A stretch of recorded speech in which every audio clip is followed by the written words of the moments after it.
जय श्री कृष्णा भक्तों, BS Sharma Bhardwaj channel में आप सभी भक्तों का स्वागत है।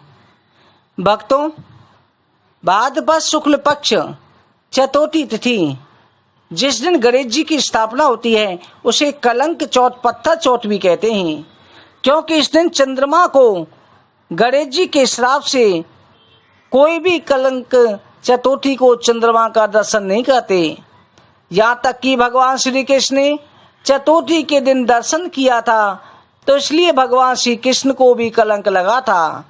अगर गलती से चंद्रमा के दर्शन हो जाएं, तो इस कथा को सुनने से उस कलंक से छुटकारा मिलता है।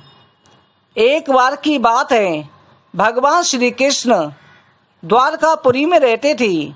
सत्यराजित यादव जिसने सूर्य नारायण की आराधना करी, तब सूर्य नारायण भगवान ने उसे इस मंत्रक मणि दी जो नित्य 8 बार सोना देती थी।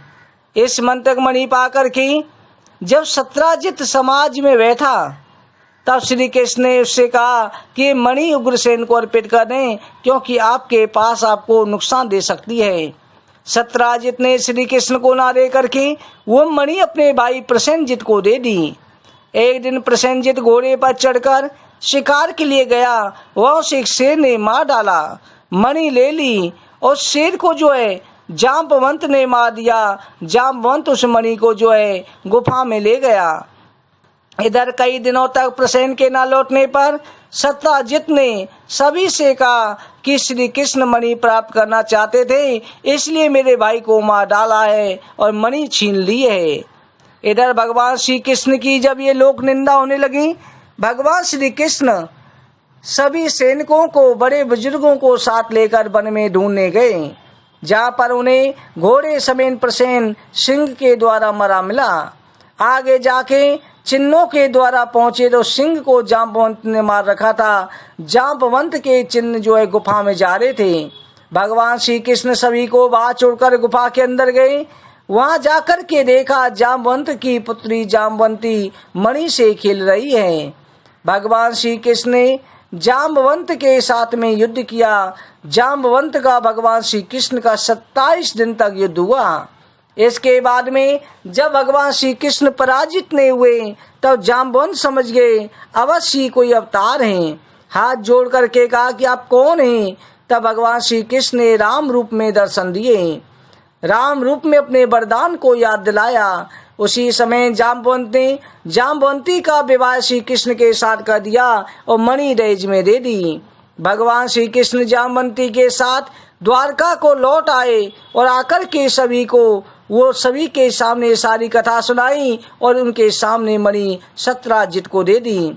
सत्यराजित ने लज्जित होकर के अपनी पुत्री सत्यभामा का विवाह श्री कृष्ण के साथ कर दिया। इधर भगवान श्री कृष्ण ने सभी को ये बता करके कलंक से छुटकारा पाया और कहा कि मैंने शुक्ल पक्ष की भादो शुक्ल पक्ष चतुर्थी को चंद्रमा के दर्शन किए, इसलिए मुझे कलंक लगा है। जो व्यक्ति इस कथा को सुन लेगा उसे कलंक से मुक्ति मिलेगी। भगवान श्री कृष्ण ने स्वयं सभी को बताया कि एक बार ब्रह्मा जी ने चतुर्थी के दिन गणेश जी का व्रत किया था। गणेश जी ने प्रकट होकर वरदान मांगने को कहा, तब ब्रह्मा जी ने कहा मुझे सृष्टि रचना करने का मोह ना हो। गणेश जी तथास्तु कहकर के जब चलने लगे, उसी समय पर चंद्रमा ने गणेश जी को देख करके मजाक उड़ाया। तब चंद्रमा को गणेश जी ने श्राप दे दिया कि तुम्हारा कोई भी मुख नहीं देखेगा, जो मुख देखेगा उसे कलंक लगेगा। तब चंद्रमा जाकर के मानसरोवर में छिप गए।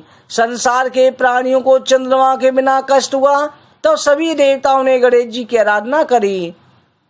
तब गणेश जी ने चंद्रमा को वरदान दिया, केवल भादो शुक्ल पक्ष चतुर्थी के दिन कलंक लगेगा और चतुर्थियों को तुम्हारा पूजन होगा।